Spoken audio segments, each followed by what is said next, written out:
नमस्कार दोस्तों, Devaki IAS YouTube channel में आप सभी का स्वागत है। आज का जो विषय है हमारे पास, जो टॉपिक है वो टॉपिक है यहाँ पर कैसे करें सरकारी नौकरी की तैयारी। क्योंकि ये टॉपिक लाने का पर्पज ये है, पढ़ना सिर्फ यही नहीं है कि नौकरी ही हासिल करनी है।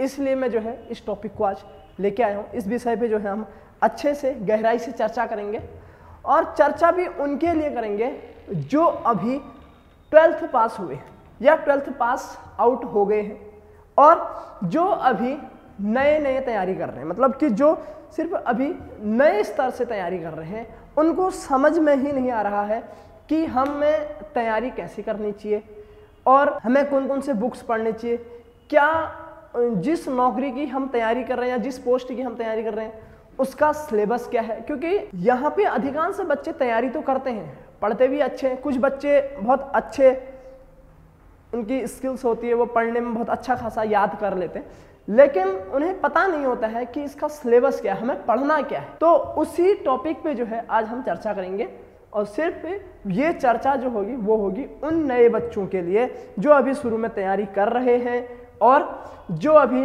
12th पास या जिन्होंने 12th के पेपर दिए हुए हैं। क्योंकि अधिकांश जो है हम जितने भी लोग आते हैं मिडिल क्लास से आते हुए हैं, तो हम सरकारी नौकरी की तैयारी को ज़्यादा प्राथमिकता देते हैं। क्योंकि सरकारी नौकरी एक इसलिए है कि आदमी का एक बैकबोन जैसा बन जाता है। यहाँ पे मैंने इस सरकारी नौकरी में भी जो है यहाँ पर UKSSC, जो हमारे उत्तराखंड में जो एक आयोग है, UKSSC उत्तराखंड अधीनस्थ चयन आयोग, इसके अंतर्गत जो पोस्ट आती है या जो वैकेंसी, जो विज्ञप्ति आती है, उसकी तैयारी कैसे होती है और किस पोस्ट के लिए क्या एलिजिबिलिटी होता है, वो भी मैंने यहाँ पे रखा हुआ है। वो भी, उसके बारे में भी अच्छे से चर्चा करेंगे। और एक है यहाँ पर SS, ये सेंट्रल लेवल की तैयारी कराता है और SSC जो है अधिक से अधिक यहाँ पे परीक्षाओं को कंडक्ट कराता है। तो ये है SSC के अंतर्गत कौन कौन सी पोस्ट आती है उनके बारे में भी यहाँ पे चर्चा करेंगे। ठीक है, ये है स्टाफ सिलेक्शन कमीशन, ठीक है, के अंतर्गत 10th पास हो गया, यहाँ पे 12th पास हो गया और ग्रेजुएशन लेवल के हो गए। अधिकतर कौन सी भर्तियां आती हैं, कौन सी विज्ञप्तियां आती हैं और कैसे, क्या इनका सिलेबस रहता है यहाँ पे, तो उस बारे में यहाँ पर हम क्या करेंगे, चर्चा करेंगे। पहले करते हैं यहाँ पे SSC, और SSC में यहाँ पर जो 10th पास आउट बच्चे होते हैं, यहाँ पर जो है GD की भर्ती जो अग्निवीर के अंतर्गत आती है, MTS हो गया, क्लर्क और अग्निवीर की भर्ती आप आराम से यहाँ पे कर सकते हैं। और वैसे ही यहाँ पर 10th पास हो गया, मैं उनके लिए यहाँ पे बता रहा हूँ। और भी कुछ यहाँ पर पोस्ट ऑफिस के लिए भी भर्ती निकलती है, पोस्ट ऑफिस की निकलती है यहाँ पे। अब फिर बात करते हैं यहाँ पे 12th पास आउट, CHSL की यहाँ पे भर्ती कर सकते हैं। RPF आता है, RPF पुलिस हो गया, वहां पे क्लर्क भी होता है, ठीक है। और यहाँ पे पुलिस, सेंट्रल पुलिस की बात कर रहा हूँ और दिल्ली पुलिस की यहाँ पे मैं बात कर रहा हूँ। ITBP, CISF, BSF, ये सारे तमाम भर्ती जो हैं 12th पास आउट के। और इन भर्तियों की अधिक से अधिक बच्चा क्या करता है, तैयारी भी करता है, लेकिन उसे पता ये नहीं होता है कि मुझे क्या पढ़ना है।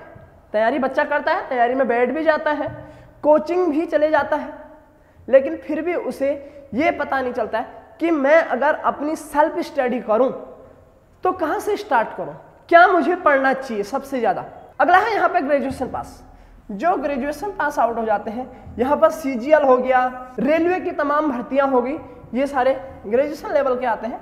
बाकी जो ग्रेजुएशन पास हो जाता है उन्हें तो इतना पता होता ही है कि मुझे क्या पढ़ना चाहिए, क्या नहीं पढ़ना चाहिए, काफी समझदार यहाँ पे बच्चे हो जाते हैं। अगला है यहाँ पर इन सब तमाम जो भर्तियां हैं, जो सेंट्रल लेवल में SSC के अंदर जो भर्तियां आती हैं, उनका सिलेबस सेम लगभग रहता है, बस थोड़ा सा यहाँ पे लेवल थोड़ा सा बढ़ जाता है कि यहाँ पे मैथ का लेवल कैसा रहेगा, रीजनिंग का लेवल कैसा रहेगा और GK का लेवल कैसा रहेगा। जैसे पॉलिटी होगी, हिस्ट्री होगी, ज्योग्राफी, इकोनॉमिक्स की, करंट अफेयर का जो लेवल होता है वो ग्रेजुएशन में थोड़ा सा चेंज हो जाता है। और कुछ पेपरों में यहाँ पे इंग्लिश जो है कंपलसरी होती है ग्रेजुएशन लेवल में। बात करते हैं यहाँ पे 12th लेवल और 10th लेवल की सिलेबस की बात करते हैं। सबसे पहले यहाँ पर है मैथ। लगभग इन तमाम भर्तियों में 25 प्लस जो रहती है मैथ रहती है आपकी। और यहाँ पे रीजनिंग या मेंटल एप्टीट्यूड भी हम इसको बोल सकते हैं, या तर्क की शक्ति भी हम इसको बोलते हैं, तारांकिक प्रश्न जहां पर पूछे जाते हैं, दूसरा है यहाँ पर लगभग 25 नंबर का भी वेटेज यहाँ पर रहता है, इसका भी यहाँ पे क्या रहता है 25 नंबर का वेटेज रहता है, और टोटल कितने हो गए 50 नंबर, यहाँ पर 50 नंबर हो गए। फिर अगले सेक्शन की बात करते हैं, यहाँ पर वो आता है आपका जीके। जीके में सामान्य अध्ययन बोल सकते हैं। सामान्य अध्ययन के अंतर्गत भी यहाँ पे आपको वही पढ़ना है, history, geography, political science, economics और करंट अफेयर और ये सारे रीजनिंग और स्टैटिक जीके। इन तमाम भर्तियों के लिए जैसे आईटीबीपी, सीआरपीएफ या सेंट्रल पुलिस हो गया या अग्निवीर हो गया या एमटीएस हो गया, इन सब के लिए आपकी स्टैटिक जीके में क्या होना चाहिए, बहुत अच्छी पकड़ होनी चाहिए।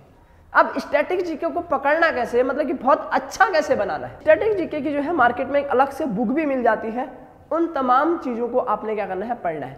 मतलब कौन सी नदी लंबी है, कौन सी नदी छोटी है, कौन से मीनार यहाँ पर बने, मंदिर यहाँ पर हो गए, नृत्य हो गए, मेले हो गए, ठीक है, और नए जो क्या बोलते हैं शहरों के नए नाम, पुराने नाम हो गए, नदियों के प्राचीन नाम हो गए, ये सारे जो है ऊंचा, छोटा, बड़ा, लंबा, चौड़ा, ये सारी जो चीजें आती हैं ये स्टैटिक जीके के अंतर्गत आती हैं। जो 12th पास के बच्चे हैं, नए बच्चे हैं ये है, और जो सेंट्रल पुलिस की तैयारी करते हैं, तो इन सारी चीजों, इन तमाम चीजों को जो है आपने लेके चलना है। और बहुत मार्केट में बहुत अच्छी अच्छी बुकें भी आ गई हैं, मार्केट में बहुत कम प्राइस में भी जो है ये उपलब्ध है, मतलब बहुत अच्छे से मिल जाती हैं। और यहाँ पे है हिंदी। हिंदी एक ऐसा सब्जेक्ट है, ये लगभग हर एग्जाम में पूछा जाता है, हर एक एग्जाम में पूछा जाता है, और यहाँ पर चॉइस भी है। सेंट्रल पुलिस की अगर आप तैयारी करते हैं तो यहाँ पर एसएससी ने चॉइस रखा हुआ है, जिसकी हिंदी अच्छी है वो हिंदी ले सकता है, और जिसकी यहाँ पर अंग्रेजी अच्छी है वो अंग्रेजी ले सकता है या इंग्लिश ले सकता है। और हिंदी भी यहाँ पर लगभग 25 नंबर की पूछी जाती है, और यहाँ पे स्टैटिक जीके भी जो है 25 नंबर का, और इसी स्टैटिक जीके के अंतर्गत जो है आपकी जीएस भी आती है, मतलब कि जनरल साइंस की बात कर। लेकिन एसएससी का जो वनडे एग्जाम है यहाँ पर, इसका थोड़ा सा पैटर्न भी चेंज कर दिया है आयोग ने। अब यहाँ पर लगभग क्या है 80 क्वेश्चन है, और 2 नंबर का यहाँ पर ये क्वेश्चन हो गए, और 160 नंबर का यहाँ पर पेपर है। अब एसएससी कांस्टेबल के अंतर्गत जो भी पेपर कराता है एसएससी कांस्टेबल, इस पैटर्न को मैं उन्हीं बच्चों की जो नई तैयारी करते हैं मैं उनके लिए बोल रहा हूं, आपने इस पैटर्न को फॉलो करना है। और इस पैटर्न को अगर आप रेगुलर अगर इस चीज को अगर आप करते हो, 4-5 महीने में आपकी नौकरी लग सकती है। अभी हाल में ही एसएससी के अंतर्गत जो है दिल्ली पुलिस की वैकेंसी निकली थी। किसकी निकली थी? दिल्ली पुलिस की वैकेंसी। सितंबर में ये भर्ती आई थी, लगभग 4 महीने लगे, और अभी इस साल जो है जनवरी या फरवरी में जो है उनकी ज्वाइनिंग की तैयारी हो गई। मतलब 4 से 5 महीने में जो है दिल्ली पुलिस की नौकरी मिल गई है। लेकिन जिन्होंने यहाँ पर पेपर क्रैक किया होगा वो लगभग 1 से 1.5 साल की तैयारी तो मांगता ही है। आपने मैथ, रीजनिंग, स्टैटिक जीके और हिंदी, इंग्लिश को क्या करना है, इस पैटर्न को अगर आपने फॉलो करोगे, आप जो नए बच्चे हैं या 12th पास हो गए हैं उनकी मैं बात कर रहा हूं, जो तैयारी करने की सोच रहे हैं और नए सिरे से तैयारी करने की बात भी कर रहे हैं या कोचिंग भी जा रहे हैं, मैं तो बोलता हूं कि आप सेल्फ स्टडी भी अगर आप करते हो या कोचिंग में भी अगर आप जाते हो, तो कोचिंग से भी घर जाके आप अपनी तैयारी को बहुत अच्छे या लेवल पे पहुंचाना चाहते हो तो आप इस पैटर्न को फॉलो करें। मैथ हो गया, रीजनिंग हो गया, मेंटल एप्टीट्यूड या तर्क शक्ति जिसे हम बोलते हैं, जीके हो गया, स्टैटिक जीके हो गया। लेकिन वनडे एग्जाम में सेंट्रल लेवल एसएससी में जो आपके कांस्टेबल की जितनी भी भर्तियां आती हैं या क्लर्क की भर्तियां आती हैं, यहाँ पर स्टैटिक जीके का रोल बहुत बड़ा है। ये आपको पढ़ना ही पढ़ना है, ये आपकी एक्यूरेसी को आगे लेके चलता है। अगर आप मैथ में जो है, मैथ आपकी जो है अगर अच्छी है, बहुत अच्छी, तो आप 25 के 25 नंबर भी ला सकते हैं। रीजनिंग को अगर आप बहुत अच्छा कर लेते हैं तो इसमें 25 से 25 नंबर लेके आ सकते हैं। आप अगर 25 नंबर की बहुत अच्छा कर सकते हैं आप इन 2 सब्जेक्टों में अगर आप मेहनत करते हैं। मैं मानता हूं स्टैटिक जीके के चांस जो रहते हैं यहाँ पर गलत होने के ज्यादा रहते हैं, लेकिन मैथ और रीजनिंग में आप बहुत अच्छा स्कोर कर सकते हैं अगर आप ईमानदारी के साथ तैयारी करते हैं। अगर आपने अपना टाइम शेड्यूल बनाया हुआ है पढ़ने का, कुछ भी हो जाए, चाहे आपने 4 से 6 घंटे पढ़ना ही पढ़ना है, तभी जाके जो है आपका पेपर क्रैक होगा कम से कम समय में। यह है सेंट्रल की बात जो एसएससी भर्ती कराती है, यही पैटर्न है लगभग। और उसके अंतर्गत ये जो ग्रेजुएशन लेवल की भर्ती रहती है, यहाँ पर थोड़ा सा लेवल का होता है, कि थोड़ा सा अपर लेवल पे यहाँ पे पेपर बनता है और अच्छा क्वेश्चन यहाँ पर देखने को आपको मिलते हैं। अब आते हैं यहाँ पर यूकेएसएससी उत्तराखंड अधीनस्थ चयन आयोग, मैं उनकी बात कर रहा हूँ जो नए बच्चे तैयारी करने की बात कर रहे हैं या तैयारी करने की सोच रहे हैं, मैं उनकी बात कर रहा हूँ। यहाँ पर भी 12th लेवल और ग्रेजुएशन लेवल में अलग अलग पोस्ट आती है। 12th लेवल में लाइके आपको पता है यहाँ पर उत्तराखंड पुलिस कनिष्ठ सहायक, जो कनिष्ठ लिपिक होते हैं, वन बीट अधिकारी हो गया, वन दरोगा हो गया। वन दरोगा जैसा पोस्ट भी जो है 12th पास, और वो भी साइंस से बैकग्राउंड लोगों के लिए यहाँ पर यह है वन दरोगा। जिनकी 12th में जो है साइंस थी उनके लिए वन दरोगा की पोस्ट है। साइंस की और भी यहाँ पे पोस्ट निकल के आती है, जो साइंस स्ट्रीम या साइंस बैकग्राउंड से होते हैं उनके लिए भी 12th पास में वैकेंसीज निकलती हैं, जैसे लैब असिस्टेंट हो गया, पर्यावरण प्रवेशक का अभी हाल में ही जो पेपर हुआ है वो यहाँ पर वैकेंसीज निकल के आती है। ये है 12th पास। 12th पास के बाद ग्रेजुएशन के साथ साथ ये तैयारी बहुत अच्छे से हो सकती। जरूरी तो नहीं है कि आप रोज कॉलेज जाओ। जिन्होंने सीरियसली अगर तैयारी करनी है सरकारी नौकरी की, मैं उनके लिए ये बात कर रहा हूँ। जो सरकारी नौकरी की तैयारी करने की सोच रहे हैं, जो नए बच्चे हैं या नए अभ्यर्थी हैं, जिनको कोचिंग की जरूरत है और उनको पता नहीं है कि उत्तराखंड में भी ये सब वैकेंसीज आती हैं, और हमें खुद पता नहीं था कि उत्तराखंड में ये भी और सरकारी की तैयारी भी करी जाती है तो लेकिन आज पता चल रहा है। तो मैं तुम्हें पहले ही जो 12th पास के बच्चे हैं, जो कुछ कॉलेज के एडमिशन पेपर देने के बाद जो है कुछ महीनों के बाद यहाँ पे कॉलेज का एडमिशन होते हैं, और वो बच्चे क्या करते हैं, ऐसे अपना घूमना फिरना, ये करना, उधर जाना इधर जाना, ये सारे क्या बोलते हैं समय क्या कर देते हैं, यहाँ से 3 से 4 महीना अपना क्या हो जाता है, यहाँ पर पूरे के पूरे बर्बाद हो जाते हैं, बहुत अच्छे से बर्बाद हो जाते हैं। लेकिन इन 3 से 4 महीने में अगर आप उत्तराखंड में स्टेट लेवल की या राज्य स्तरीय परीक्षाओं की अगर आप तैयारी करने की सोच रहे हो, तो आपने जो है इन सब पोस्टों की तैयारी अगर आप कर रहे हो 12th पास बच्चों के, जिन्होंने 12th के पेपर दे रहे हैं, तो इनका सिलेबस उठाओ और इस सिलेबस को देखो। इसके सिलेबस में क्या क्या आता है उसको देखो, और इस पे विचार विमर्श करो कि मैंने कौन सी बुक लेनी चाहिए और किस तरीके से मैंने अपनी सेल्फ स्टडी अपने घर बैठे जो है तैयारी करनी। आप ठीक है 12th पास आपने कर रखा है, नहीं करते हैं आप, सिर्फ मैं तो बोलता हूं कि 2 से 3 घंटा यहाँ पर दो और अच्छे से अपनी आप तैयारी कर सकते हो। साथ में आपका ग्रेजुएशन भी हो रहा है, मतलब जो आप BA BSc जो भी कर रहे हैं आप BCom, उसके साथ साथ आप ये तैयारी कर सकते। 3 साल में आपका कॉलेज भी पूरा हो जाएगा, और इन 3 सालों में अगर आप इनकी तैयारी करते हो, इसके सिलेबस के साथ अगर आप चलते जाते हो, इसको फॉलो करते हो, तो इन 3 सालों में आपको साथ में डिग्री तो मिलेगी ही मिलेगी, और साथ में एक नौकरी भी आपके हाथ में होगी। ये मैं आपसे वादा करता हूं इस बात का। अगर आपने इस तरीके से अगर आप चले, आपकी डिग्री भी हाथ में होगी और एक नौकरी भी आपके हाथ में होगी।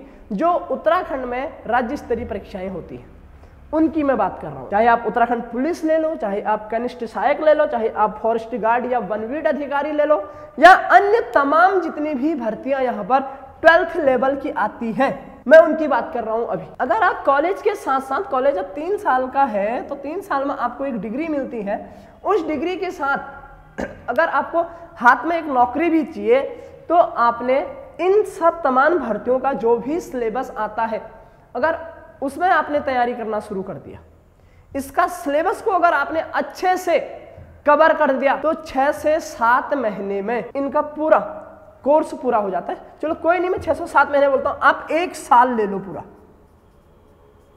पूरा 1 साल ले लो। और सिलेबस क्या है, सिलेबस में भी मैं बता देता हूं आपको। इन जो 12th पास भर्ती आती है, चाहे ग्रेजुएशन पास की भर्ती ले लो, जो बच्चा ग्रेजुएशन हो गया, चाहे उनकी बात करो, चाहे 12th लेवल की बात करो, ठीक है। इसमें आता है उत्तराखंड, जो हमारा उत्तराखंड है 40 नंबर का इसमें उत्तराखंड है। 40 नंबर में भी यहाँ पर जो है आपकी सिर्फ 12 से 10 नंबर जो है यहाँ पर हिस्ट्री आती है। उत्तराखंड की हिस्ट्री की बात कर रहा हूँ, इंडियन हिस्ट्री की बात नहीं कर रहा। और 20 नंबर की हिंदी आती है, और ये ऐसी हिंदी है, इसमें से जो 12th पास करके जो बच्चा निकलता है, ये फ्रेश हिंदी पढ़ के आता है। ये सारी चीजें बहुत अच्छे से पढ़ गया और फ्रेश दिमाग होता है इसके पास। तो ये 20 नंबर की हिंदी है, जो हम बचपन से पढ़े आते हैं। बहुत सारी चीजें जो है हमने सुनी होती हैं, बस उन पे थोड़ा सा काम करने की जरूरत है हमको, थोड़ा सा अच्छे से उस पर काम कर दो आप, तो ये 20 नंबर की हिंदी भी आपकी कवर हो जाएगी। उसके बाद आता है 10 नंबर की यहाँ पर रीजनिंग। जो आप तर्क शक्ति बोलते हैं या मेंटल एप्टीट्यूड बोलते हैं, ये 10 नंबर की आती है और वो भी बहुत ही मतलब कि बहुत इजी आती है। अगर उत्तराखंड में जितने भी पेपर होते हैं उनके प्रीवियस ईयर के क्वेश्चन पेपर अगर आप लगाते हैं या देखते हैं, वहां पर वो क्वेश्चन मिलेंगे। आप इजीली से, कुछ क्वेश्चन ऐसे होंगे जिनको आप नहीं कर पाओगे, आप 5 से 6 क्वेश्चन जो है बिना पढ़े ही आप कर दोगे। ये यहाँ पर रीजनिंग का क्या रहता है, लेवल रहता है। अब बिना पढ़े लेके आप 6 नंबर का कर रहे हैं, तो अगर आप पढ़ दोगे तो 10 नंबर तो आराम से हो सकते हैं। और अगला है यहाँ पर सामान्य अध्ययन। सामान्य अध्ययन में यहाँ पर एक फायदा होता है किसको, जो यहाँ पर 12th में आर्ट्स बैकग्राउंड का बच्चा होता है, और वो भी जिसने अच्छे से पढ़ा हुआ है, जिसने पॉलिटिकल अच्छे से पढ़ी होती है या हिस्ट्री बहुत अच्छे से पढ़ी होती है, और जिसने भूगोल बहुत अच्छे से पढ़ा है, नदी नाले पर्वत झीलें तालाबें, ये जिसने अच्छे से पढ़ा होता है वो यहाँ पर लगभग जो है 20% जो है उसको फायदा होता है। बाकी चीजें आपने पढ़ी तो होती हैं, पर उस पर भी क्या रहता है, थोड़ा सा काम करना होता है। जो आर्ट्स बैकग्राउंड का होता है, जिसकी 12th में ज्योग्राफी होती है या 12th में हिस्ट्री होती है, वो बहुत अच्छा यहाँ पर कर सकता है। ये इसका क्या है, जनरल सिलेबस है। चाहे आप 12th पास का बच्चा तैयारी कर रहा हो, चाहे ग्रेजुएशन का बच्चा तैयारी कर रहा हो, ये सारी तैयारियां जो है इस सिलेबस को आपने करना है। जो नए बच्चे यहाँ पर तैयारी करने की सोच रहे हैं, जो कॉलेज में अभी एडमिशन ले रहे हैं, ठीक है, वो अपने इन 3 सालों को बर्बाद ना करें। अगर आपने सरकारी नौकरी करनी है तब तो ठीक, सरकारी नौकरी कॉलेज के साथ साथ जो है आप सरकारी नौकरी की तैयारी करें और अभी से लग जाएं, अच्छे से जो है अपने सिलेबस को देखें और सिलेबस को करें। इस तैयारी के साथ साथ आपने क्या करना है, उत्तराखंड में जितने भी यूके पीएससी या यूके एसएससी के जितने भी एग्जाम हो गए हैं अभी तक, उन सब के पेपर उठाने हैं, प्रीवियस ईयर के क्वेश्चन पेपर उठाने हैं, और रोज का जो है एक पेपर आपने करना है। रोज का एक पेपर करने से आपको क्या फायदा होगा, कुछ क्वेश्चन आपको याद हो जाएंगे जो रिपीट होते हैं, नंबर 1 बात। दूसरी बात क्या होगा, आपको पता चलेगा कि किस लेवल के क्वेश्चन आ रहे हैं और आयोग जो है किस टॉपिक से सबसे ज्यादा क्वेश्चन पूछता है। तीसरी बात क्या है, आपको पेपर करने का तरीका पता लगेगा, पेपर में कम समय में ज्यादा क्वेश्चन जो है कैसे अटेम्प्ट करने हैं, इस चीज की नॉलेज आपको होगी। तो इतनी सारी चीजें फायदा होंगे आपको यूके एसएससी के प्रीवियस ईयर के या यूके पीएससी के प्रीवियस ईयर के क्वेश्चन पेपर करने से। अब क्या होता है, तीसरी बात क्या है कि यहां पर आपने पूरा सिलेबस खत्म कर दिया है, पढ़ लिया है।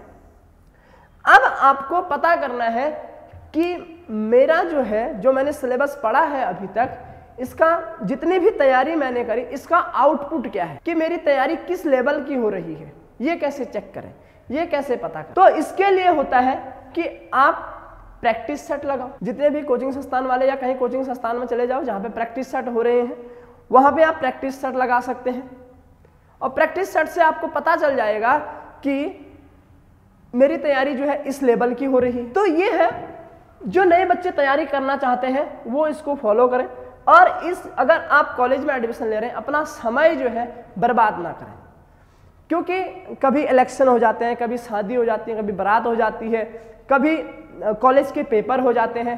तो ये सब करते करते बच्चे क्या करते हैं, इन 3 सालों को बर्बाद कर देते हैं। लेकिन ये 3 साल हमारे लिए इतने इंपॉर्टेंट होते हैं, अगर यहाँ पे अगर अकल आ गई, मतलब समझ आ गई, अगर समाज में कहीं पर भी बहुत अच्छे से बोल सकते हैं। इन सब पढ़ाई करने का मतलब ये नहीं कि आपको नौकरी ही करनी है, आपको सरकारी नौकरी ही लेनी है।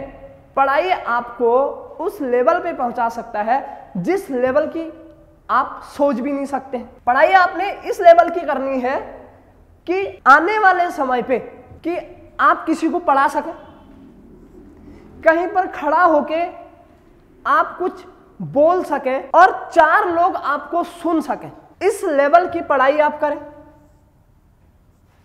पढ़ाई का मकसद ये नहीं है कि आप तैयारी कर रहे हैं, पढ़ाई का मकसद तो ये होना चाहिए कि आप अपने आसपास का जो समाज है उसको बदल सके। आप इतने अच्छे से पढ़ाई करें कि आप अपने आसपास के जितने भी लोग तुम्हारे हैं उनकी अपने साथ साथ अपने समझ के साथ साथ अपनी तुम्हारी समझ तो विकसित हो ही रही है, आप अपने साथ उनकी समझ को भी विकसित कर सकते। पढ़ाई का मकसद ये होना चाहिए, पढ़ाई का मकसद ये मत रखो कि मुझे नौकरी ही लेनी है। अगर आप बहुत अच्छे लेवल पे तैयारी कर रहे हैं, इसके साथ साथ आपको नौकरी भी मिल जाएगी और आपकी एक समझ भी विकसित होगी। नमस्कार दोस्तों, अगर आपको वीडियो पसंद आती है और आज का जो हमारा जो लेक्चर है ये आपको अगर पसंद आता है तो वीडियो को अपने दोस्तों के साथ भी साझा करें।